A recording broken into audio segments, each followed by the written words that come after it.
नमस्कार, मी डॉक्टर मच्छिंद्र बांगर महाराष्ट्रातील हवामान परिस्थिती संदर्भात ताजा अंदाज देणार आहे. महाराष्ट्रामध्ये वातावरण बदलत आहे. कोकण किनारपट्टीला आणि घाटमाथ्यावर पावसाचा जोर कायम आहे. थोडं दक्षिण महाराष्ट्राकडून पावसाचं प्रमाण किंवा पश्चिम महाराष्ट्रातून पावसाचं प्रमाण कमी होईल असा अंदाज जरी असला तरी या ठिकाणी पावसाचा प्रभाव निर्माण झालेला आहे. एकूणच आपण बघतो की मराठवाड्यातही आज दक्षिणी भागात पावसाचा जोर राहण्याची शक्यता आहे. महाराष्ट्राचा उपग्रही छायाचित्र बघितलं तर नांदेड, लातूर, धाराशिव, बीडच्या काही भागामध्ये संपूर्ण कोकण किनारपट्टीत पावसाचा जोर आहे. रात्रभर संततधार या ठिकाणी चालू आहे. त्यामुळे घाटमाथ्यावर आणि कोकणात पावसाचा जोर कायम राहणार आहे. विदर्भातील पाऊस थोड्या प्रमाणात कमी झाला आहे. एक हलकं कमी दाबाचं क्षेत्र महाराष्ट्राकडे सरकत असून त्याचा प्रभाव आज महाराष्ट्रात पडण्याची शक्यता आहे. त्यामुळे मराठवाडा, विदर्भ असं हे कमी दाबाचं क्षेत्र प्रभावी राहणार आहे. बंगालच्या उपसागरात एकापाठी एक कमी दाब तयार होत आहेत. त्याचाही परिणाम पुढे भविष्यात वातावरणावर राहील.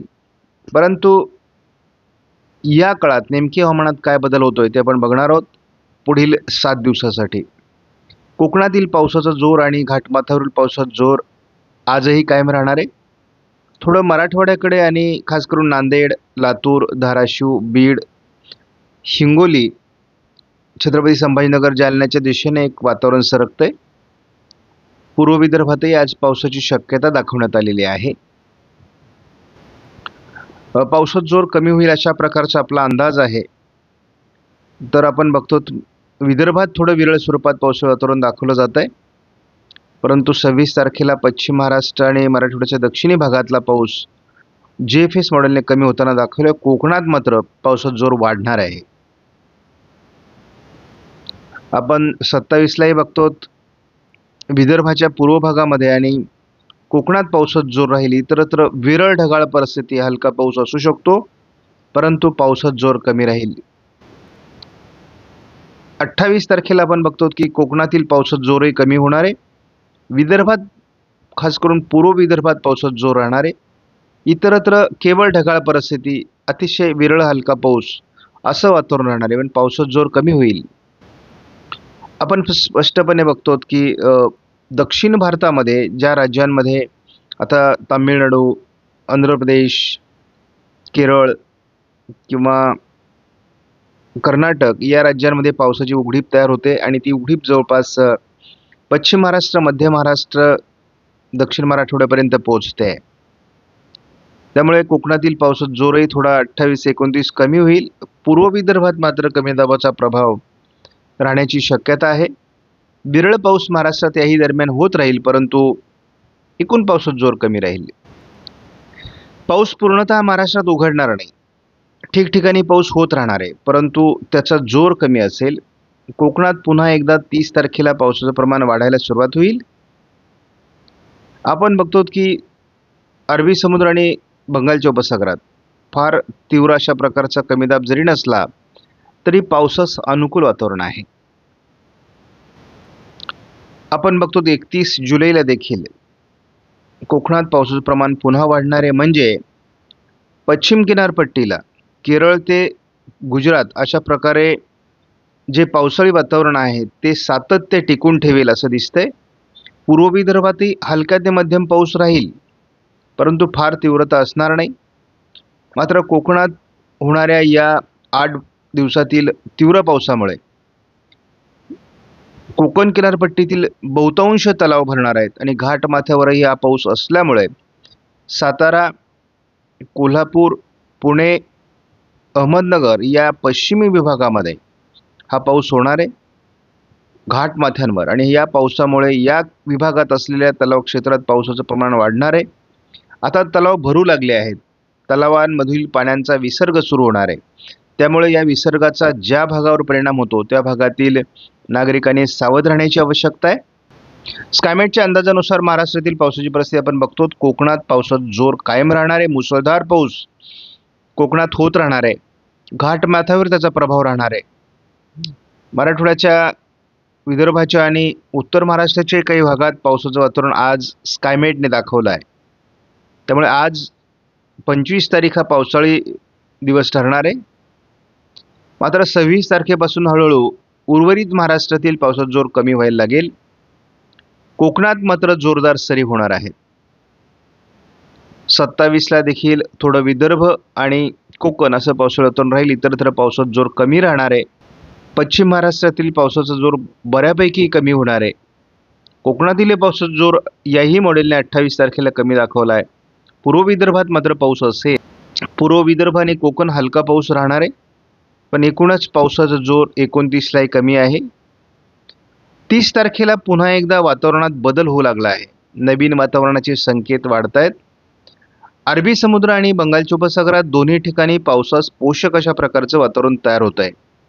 त्यामुळे ऑगस्टची सुरुवात चांगल्या पावसाने होईल असं दिसतंय. कारण दक्षिण भारतातील राज्यांमध्ये जे उघडीप होते तीही कमी होते.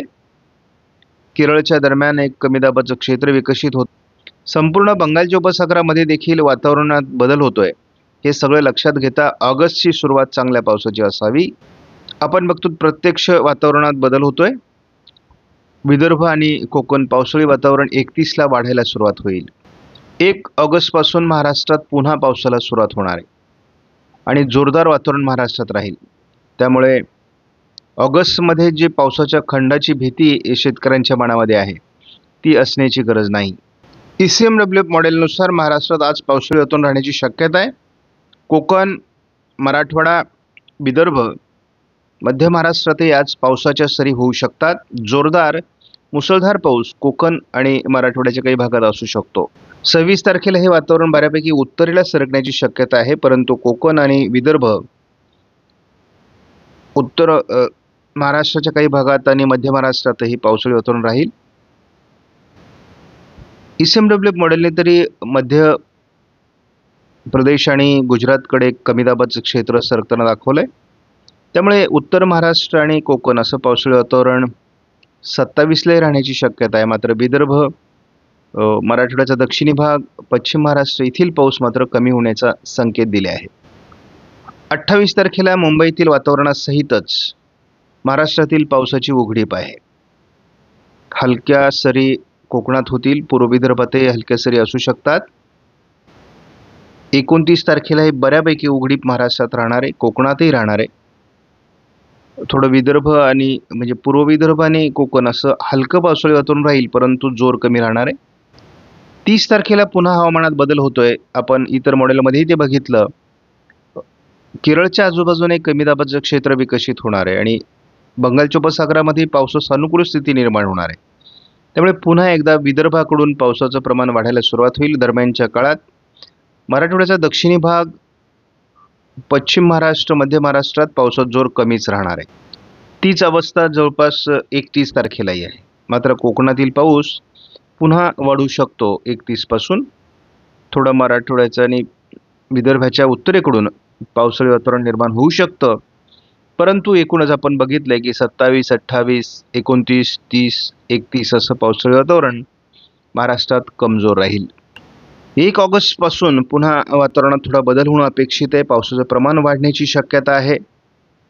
त्यामुळे या मॉडेलने कोकणात पुन्हा पावसाचं प्रमाण वाढेल. विदर्भात पावसाचं प्रमाण वाढण्याचे संकेत दिले आहेत.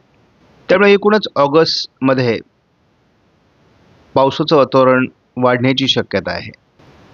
महाराष्ट्रामध्ये स्थानिक कमी दाब असला तरी देखील पावसाळी कमी दाबाचा प्रभाव म्हणजे जो आपण बंगालच्या उपसागराकडून सक्रिय होतोय तो कमी होताना बघतो आहोत. आता सध्या जर आपण बघितलं तर महाराष्ट्राच्या उत्तरेला 998, मध्य भागामध्ये म्हणजे मध्य महाराष्ट्रात 1000, तर पश्चिम महाराष्ट्र, दक्षिण कोकणात 1002 हेक्टोपास्कलचा हवेचा दाब आहे आणि हा पावसास अतिशय अनुकूल आहे.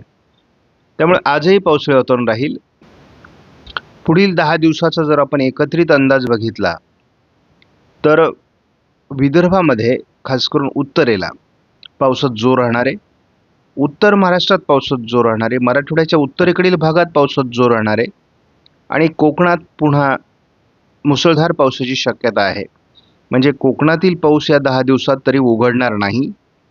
कमी अधिक प्रमाणात जरी काही दिवस पडला तरी तलाव क्षेत्रात मुबलक पाणीसाठा निर्माण होण्याकरता हे 10 दिवस फार महत्त्वाचे असतात. 15 ऑगस्टपर्यंत कोकण विभागातील सर्व तलाव जवळपास पूर्ण क्षमतेने भरण्याचा अंदाज आहे. महाराष्ट्रात शेतीपूरक अशा प्रकारचा पाऊस अजूनही होत राहणार आहे.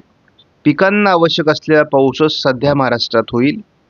विदर्भात पावसाचा जोर चांगला आहे. मराठवाड्याच्या उत्तरेकडे पावसाचा जोर चांगला आहे. उत्तर महाराष्ट्रातही यावर्षी पाऊस चांगला आहे. त्यामुळे सध्या तरी वातावरण समाधानकारक आहे.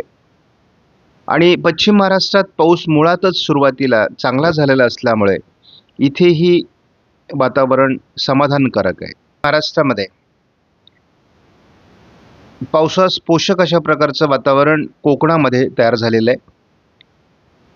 मराठवाड्यामध्ये उत्तरेकडे तयार झालेलं आहे. त्याचबरोबर उत्तर महाराष्ट्रकडेही पाऊस आहे आणि थोडं विदर्भातही वातावरण राहण्याची शक्यता आहे. त्यामुळे आज मराठवाड्यामध्ये आणि खास करून यामध्ये अहिल्यानगर, बीड, परभणी, नांदेड, लातूर, धाराशिव, सोलापूरच्या काही भागात, सातारा, पुण्याच्या काही भागामध्ये, छत्रपती संभाजीनगर, जालना असं वातावरण राहणार आहे. अकोला, अमरावतीमध्ये किंवा विदर्भातही नागपूर, भंडारा, गोंदियामध्येही पावसाळी वातावरण आज आहे. दुपारनंतर थोडं पावसाचं प्रमाण या ठिकाणी वाढण्याची शक्यता आहे. विदर्भाच्या दिशेने एक कमी दाबाचं क्षेत्र मध्य प्रदेशवर असल्यामुळे याचा परिणाम विदर्भातील काही भागात होऊ शकतो. या कमी दाबाकडे अरबी समुद्रातून वारे खेचले जात असल्यामुळे थोडं नाशिक विभागामध्ये जळगाव, धुळे, अकोला, अमरावती, नागपूर, छत्रपती संभाजीनगर आणि जालना, अहिल्यानगर पश्चिम या भागात किंवा पुण्याच्याही काही भागात पावसाळी वातावरण वाढू शकतं. कोकणातील पावसाचा जोर कायम राहणार आहे. साधारण 26 तारखेचा हा अंदाज आहे. हे कमी दाबाचं क्षेत्र जसं जसं गुजरातकडे सरकेल तसं उत्तर महाराष्ट्रातही पावसाळी प्रमाण 26-27ला वाढू शकतं. जसं हे कमी दाबाचं क्षेत्र पुढे सरकेल तसं पावसाचं प्रमाण कमी व्हायला सुरुवात होईल. आपण बघतो 27, 28, 29, 30 असं महाराष्ट्रातील पावसाचं वातावरण कमी राहील. थोडं विदर्भ आणि कोकण असंच पावसाळी वातावरण राहणार आहे.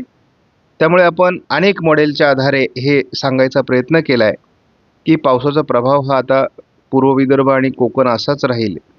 म्हणजे जवळपास 27 पासून तर जवळपास 30 तारखेपर्यंत हे प्रमाण कमी होणार आहे पावसाचं. 30 तारखेपासून पुन्हा विदर्भात एक कमी दाबाचं क्षेत्र विकसित होत असल्यामुळे त्याचाही आपल्याला विदर्भातील पावसावर परिणाम होईल. 30 तारखेला कोकणातील पाऊस पुन्हा वाढायला सुरुवात होईल. वातावरण पोषक बनतंय हे आपण लक्षात घ्या. महाराष्ट्राच्या उत्तरेकडून पुन्हा पावसाचं प्रमाण 31ला वाढणार आहे. परंतु साधारण जुलैचा शेवटचा आठवडा हा मराठवाड्याच्या दक्षिणी भागात, पश्चिम महाराष्ट्र आणि मध्य महाराष्ट्रामध्ये खास करून कमजोर राहण्याची शक्यता आहे.